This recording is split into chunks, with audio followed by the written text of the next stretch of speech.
Screen पे जो photo आप लोग को दिख रहा है ये काजल की फोटो है और ये एक किन्नर है, पेशे से ये डांसर हैं।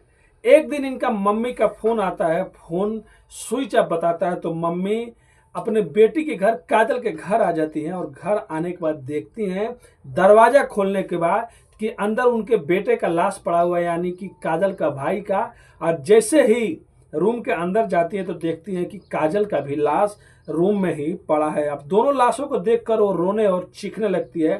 तभी कुछ लोग और आ जाते हैं आस पड़ोस के, और उसके बाद पुलिस को भी वहाँ पे बुलाया जाता है। पुलिस जैसे आती है, लोगों से पूछताछ करती है, तब 3 लोगों पे शक होता है।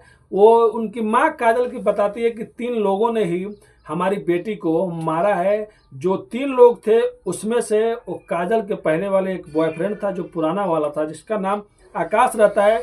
दूसरे वाले का नाम गोलू रहता है और तीसरा जो रहता है वो दोस्त का दोस्त रहता है जिसका नाम हेमराज रहता है। अब इन तीनों को पुलिस जुट जाती है खोजने में, ढूंढने में, लेकिन तीनों फरार चल रहे होते हैं। तीनों पे पुलिस शक करती है। तो चलिए पूरी कहानी को इस वीडियो के माध्यम से बताएंगे।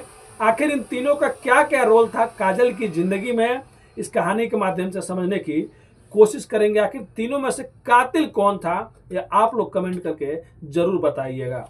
तो नमस्ते, आदाब, सत श्री अकाल। आज की जो सच्ची घटना मैं आप लोगों को सुनाने और बताने जा रहा हूं, एक घटना मैनपुर से शुरू होता है। मैनपुर में एक परिवार रहा करता था, जहां पे एक परिवार में एक मुखिया होती है गुड्डी देवी।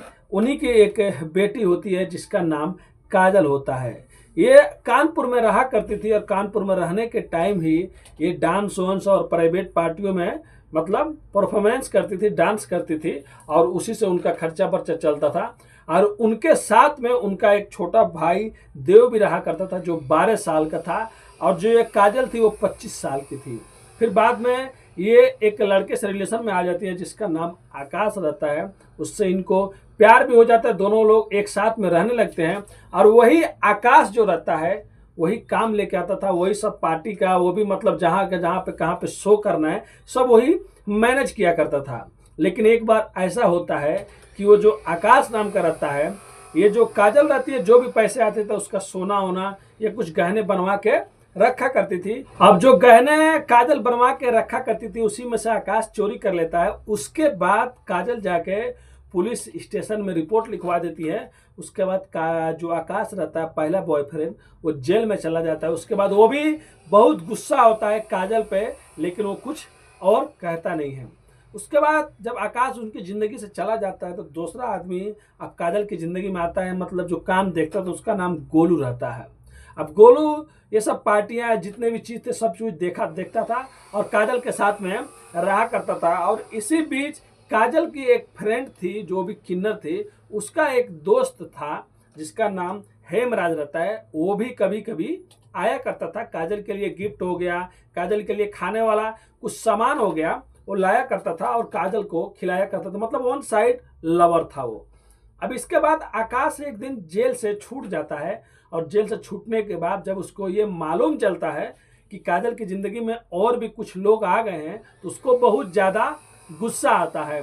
अब गुस्सा आने के बाद एक दिन वो काजल के पास आता है और झगड़ा करने लगता है कि तुम ऐसा कैसे कर सकती है, दोनों में झगड़ा होने लगता है। इसी बीच एक और चीज़ सामने आती है।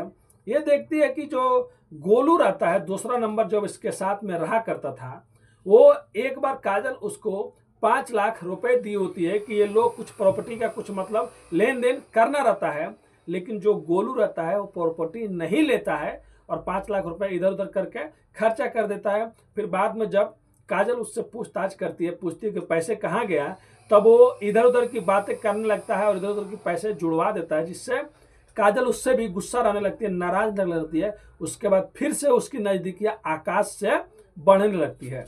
अब जो गोलू रहता है उसको भी गुस्सा आता है कि ये आकाश से कैसे बात कर सकती है। इधर आकाश भी गुस्से में रहता था कि एक गोलू से कैसे बात कर सकती है।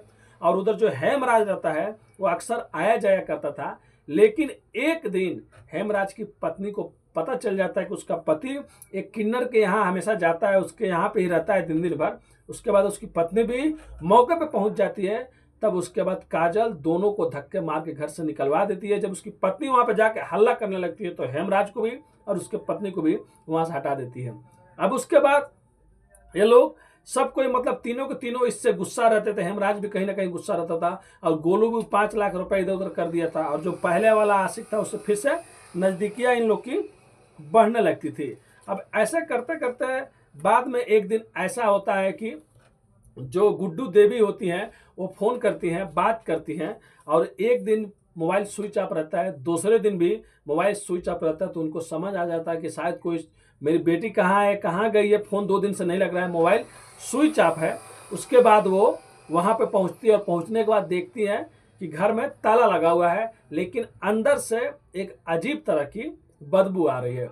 अब रूम मालिक बाजू में ही रहते हैं, पड़ोसी में, उनको फ़ोन करती है और कहती है कि आइए। वो आते हैं। उसके बाद जब रूम खोला जाता है तो हाल में ही गुड्डू देवी का जो लड़का रहता है 12 साल का देव, उसकी लाश पड़ी होती है। और अंदर जाके जब कमरे में देखा जाता है तो बेड के नीचे काजल की भी लाश पड़ी होती है। यानी कि दोनों की लाश, आखिर भाई को किसने मार दिया और काजल को किसने मार दिया। उसके बाद आस पड़ोसियों से पूछा जाता है तो आस पड़ोसियों के लोग कहते हैं कि यहाँ पे 3 लोग आते थे, और जो पहला था उसका भी बारे में, दूसरे के बारे में, तीसरे के बारे में सब कोई मालूम चल जाता है। लेकिन जो पहला आदमी रहता है आकाश, उसको 5 अगस्त 2025 को 8:15 पे काजल के घर से जाते हुए देखा गया था। काजल रेंट के रूम पे रहती थी, मतलब किराए के रूम पे रहती थी। और काजल बचपन से ही किन्नर नहीं थी। वो जब पैदा हुई थी तो घर वाले उसका नाम आकाश रखे थे, लेकिन वो जैसे जैसे बड़ा हो रहा था तो उसके मतलब बदलाव में फर्क आ रहा था, जैसे लड़कियों जैसी हरकत करता था। फिर बाद में जब उसका चेकअप होता है तो पता चलता है कि ये किन्नर है। उसके बाद जो गुड्डी देवी होती हैं वो एक किन्नर को दे देती है, कहती है कि आप ही लीजिए, पास मतलब इसको अच्छे से रखिए, पोसिए, पालिए इसको। फिर बाद में जब ये काजल रहती है, उसको डांस करने का भी बहुत शौक रहता है। उसके बाद अपना नाम काजल रख लेती है। और उसके बाद ये जो मेडिकल होता है, मतलब कुछ हॉस्पिटल में ये सब करा के ये लड़की जैसी बन जाती है। उसके बाद ये किसी को भी ये भी बताती थी कि मैं लड़की हूँ। और जो देव रहता है वो इसका खास भाई नहीं रहता है, इसके मामा का लड़का रहता है। जो गुड्डी देवी रहती है उसको मतलब गोद ली होती है, तो अपने बहन के साथ में ही रहा करता था कानपुर में, वही खर्चा उठाती थी और वही स्कूल का जितने भी पैसे लगते थे तो मतलब वही देती थी। मतलब भाई बहन एक साथ में रहते थे। और पहला जो आशिक था उसका नाम आकाश था, दूसरे का नाम था गोलू, और तीसरा वन साइड लवर था जिसका नाम हेमराज है। तो अभी गुड्डू देवी का कहना है कि तीनों ने मिलजुल कर उनकी बेटी को मारा है और तीनों लोग फरार चल रहे हैं। तो पुलिस अब फिर से पूछताछ कर रही है, जांच कर रही है। अब इसमें देखिए आगे कौन पकड़ा जाता है, कौन इसमें से आरोपी निकलता है, आखिर किसने काजल को मारा। अगर काजल को मार दिया तो उसके भाई, छोटे वाले भाई को किसने मारा, उसका क्या गलती थी। तब देखिए बहुत जल्दी कानपुर पुलिस डबल मर्डर का पर्दाफाश करेगी। तो आप लोग कमेंट करके जरूर बताइए कि इन तीनों में से कातिल कौन हो सकता है, क्योंकि तीनों लोग तो इससे जुड़े हुए थे और तीनों लोग फरार चल रहे हैं। तो अगली बार जो भी कहानी में अपडेट आएगा आप लोग को सुनाएंगे। उससे पहले आप लोगों से रिक्वेस्ट करता हूं, अगर आप हमारे चैनल पर नए हैं तो चैनल को आज ही सब्सक्राइब, लाइक, शेयर, कमेंट करना मत भूलिए। धन्यवाद।